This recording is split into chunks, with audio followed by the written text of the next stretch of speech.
Hello friends, good afternoon. दोस्तों, मैं विनोद कुमार, सहायक आचार्य राजनीति विज्ञान वीर बाला कालीबाई राजकीय कन्या महाविद्यालय डूंगरपुर। मित्रों, आज के इस वीडियो में हम BA part first political science में राजा राम मोहन राय के बारे में पढ़ेंगे। मित्रों, आज के इस वीडियो में हम राजा राम मोहन राय के जीवन परिचय पर प्रकाश डालेंगे। दोस्तों, आपको ध्यान रखना है कि राजा राम मोहन राय का जन्म जो है वो 22 मई 1772 को बंगाल के हुगली जिले के राधानगर गांव में हुआ था। मित्रों, ध्यान रखना है कि राजा राम मोहन राय का जन्म जो है वो 22 मई 1772 को बंगाल के हुगली जिले के राधानगर गांव में हुआ था। उनके पिता का नाम रमाकांत रॉय और माता का नाम तारिणी देवी था। दोस्तों, आपको ध्यान रखना है कि पिता का नाम रमाकांत रॉय था और माता का नाम तारिणी देवी था। मित्रों, उनके पिताजी वैष्णव मत के अनुसरण करता थे, वहीं माताजी तारिणी देवी जो है वो शाक्त संप्रदाय में आस्था रखती थी। मित्रों, अपनी प्रारंभिक शिक्षा पूर्ण करने के बाद राम मोहन राय अपने पिता के निर्देशानुसार पटना चले गए, जहां उन्होंने अरबी व फारसी भाषा का अध्ययन किया। दोस्तों, कालांतर में उन्होंने संस्कृत, अंग्रेजी, ग्रीक तथा हिब्रू भाषाओं का ज्ञान भी प्राप्त किया। दोस्तों, 1811 ईस्वी में एक ऐसा घटनाक्रम उपस्थित हुआ जिसने उनके जीवन की दिशा ही बदल दी। दोस्तों, 1811 ईस्वी में राम मोहन राय के बड़े भाई जगमोहन राय का निधन हुआ। तब उन्होंने परिवार व समाज के द्वारा अपनी भाभी को सती बनने के लिए बाध्य होते देखा। दोस्तों, इस घटना ने राम मोहन राय को दुखी किया। दोस्तों, अपने तार्किक दृष्टिकोण के चलते राम मोहन राय का अपने पिता व परिवार से संबंध सदैव ही तनावपूर्ण रहा, जिसके परिणाम स्वरूप उन्होंने घर त्याग कर भ्रमण करना प्रारंभ किया।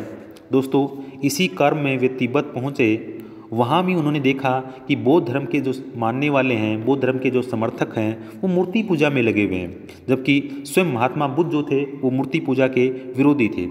पिता की मृत्यु के बाद राम मोहन राय मुर्शिदाबाद लौट आए और 1803 ईस्वी से 1814 ईस्वी तक ईस्ट इंडिया कंपनी के अधीन दीवान के पद पर कार्य करते रहे। दोस्तों, 1815 ईस्वी में कलकत्ता वापस आकर उन्होंने आत्मीय सभा का गठन किया। तो दोस्तों, ध्यान रखना है कि आत्मीय सभा का गठन कब किया गया? 1815 ईस्वी में। दोस्तों, इस आत्मीय सभा के गठन का जो मुख्य उद्देश्य था वो था बंगाल के बुद्धिजीवी वर्ग को एक ऐसा प्लेटफॉर्म प्रदान करना था जहां वे इकट्ठे होकर धार्मिक, नैतिक व सामाजिक मुद्दों पर तार्किक ढंग से विचार विमर्श कर सकें। तो मित्रों, ध्यान में रखना है कि 1815 ईस्वी में कलकत्ता वापस आकर राजा राम मोहन राय ने आत्मीय सभा का गठन किया, जिसका मूल उद्देश्य बंगाल के बुद्धिजीवी वर्ग को एक ऐसा प्लेटफॉर्म प्रदान करना था जहां वे इकट्ठे होकर धार्मिक, नैतिक व सामाजिक मुद्दों पर तार्किक ढंग से विचार विमर्श कर सकें।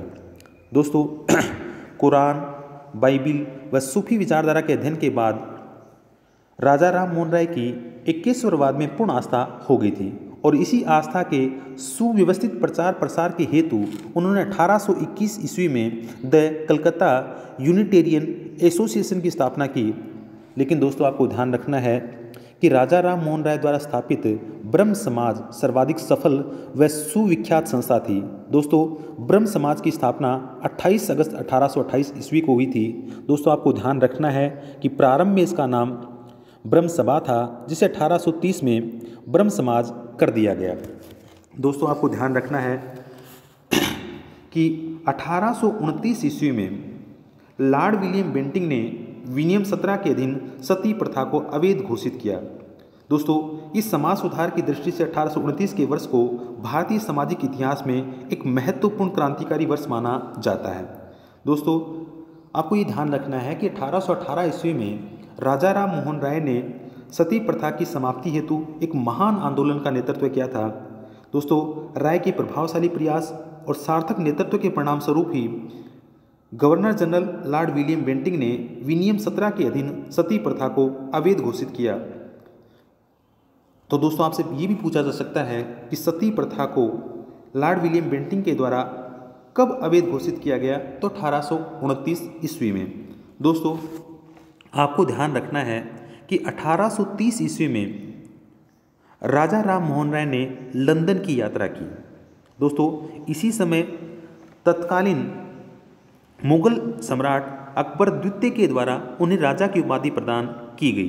दोस्तों आपको ध्यान रखना है कि लंदन में उनकी भेंट प्रमुख उपयोगितावादी विचारक बेंथम और इंग्लैंड में समाजवादी विचारों को लोकप्रिय बनाने वाले रॉबर्ट ओवन के साथ हुई।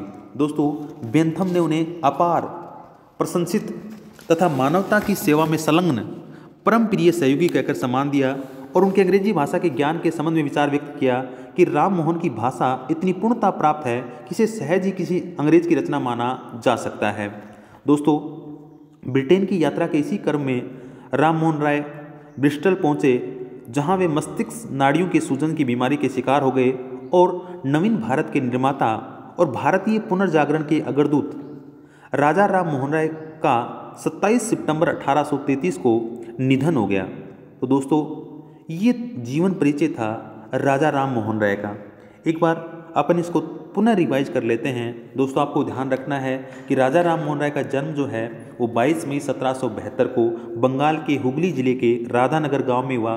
पिता का नाम रमाकांत रॉय और माता का नाम तारिणी देवी था। दोस्तों 1811 ईस्वी में जब इनके बड़े भाई जगमोहन राय का निधन हो गया तो इनकी भाभी जी को उनकी भाभी की इच्छा के विरुद्ध सती होना पड़ा। तब राजा राम मोहन राय जो थे वो बहुत दुखी हुए। दोस्तों उन्होंने 1803 से 1814 ईस्वी तक ईस्ट इंडिया कंपनी के अधीन दीवान पद पर कार्य किया। 1815 ईस्वी में उन्होंने आत्मीय सभा की स्थापना की। 1821 ईस्वी में उन्होंने द कलकत्ता यूनिटेरियन एसोसिएशन की स्थापना की। 1828 ईस्वी में ब्रह्म समाज की स्थापना की। आपको ध्यान में रखना है कि प्रारंभ में इसका नाम ब्रह्म सभा था। 1830 में ब्रह्म समाज कर दिया गया। दोस्तों आपको ध्यान रखना है कि 1829 ईस्वी में लॉर्ड विलियम बेंटिंक ने सती प्रथा को गैरकानूनी घोषित किया। दोस्तों 1830 में राजा राम मोहन राय ने लंदन की यात्रा की।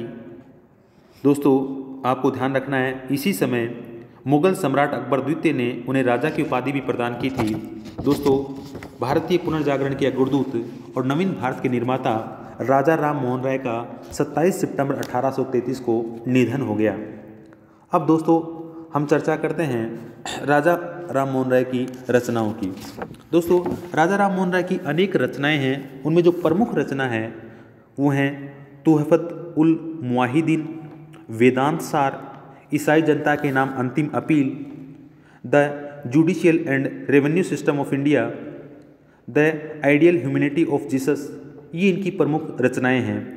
दोस्तों आपको ध्यान रखना है कि राजा राम मोहन राय ने 2 पत्रों का प्रकाशन भी किया था, संवाद कौमुदी जो बंगला भाषा में था और मिरात उल अखबार जो फारसी भाषा में था।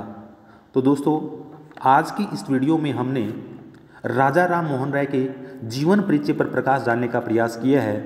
मैं आशा करता हूँ कि वीडियो आपको अच्छा लगा होगा, आपको पसंद आया होगा और एग्ज़ाम में भी इस वीडियो में से कुछ क्वेश्चन जो हैं वो पूछे जा सकते हैं। इसलिए इस वीडियो को आपको ध्यान से देखना है ताकि हर तथ्य जो है वो हमें समझ में आ जाए, हम उसको याद रख पाएँ। तो दोस्तों एग्ज़ाम में आपसे पूछा जा सकता है कि ब्रह्म समाज की स्थापना कब की गई, ब्रह्म समाज की स्थापना किसने की, आत्मीय सभा की स्थापना कब की गई थी, राजा राम मोहन राय का जन्म कब हुआ, पिता का नाम क्या था, माता का नाम क्या था, राजा राम मोहन राय के द्वारा कौन से 2 पत्रों को प्रकाशित किया गया, राजा राम मोहन राय की 2 रचनाओं के नाम लिखिए, राजा राम मोहन राय को राजा की उपाधि किसने प्रदान की, राजा राम मोहन राय ने लंदन की यात्रा कब की, राजा राम मोहन राय का निधन कब हुआ, कहाँ हुआ। ऐसे क्वेश्चन आपसे पूछे जा सकते हैं। तो इन क्वेश्चनों का सही उत्तर हम दे पाएँ इसके लिए ये पूरा वीडियो हमें ध्यान से सुनना है। दोस्तों अगली वीडियो में हम राजा राम मोहन राय के बारे में और बहुत कुछ जानेंगे। तो अगले वीडियो में दोस्तों फिर मिलेंगे। तब तक के लिए जय हिंद, जय भारत।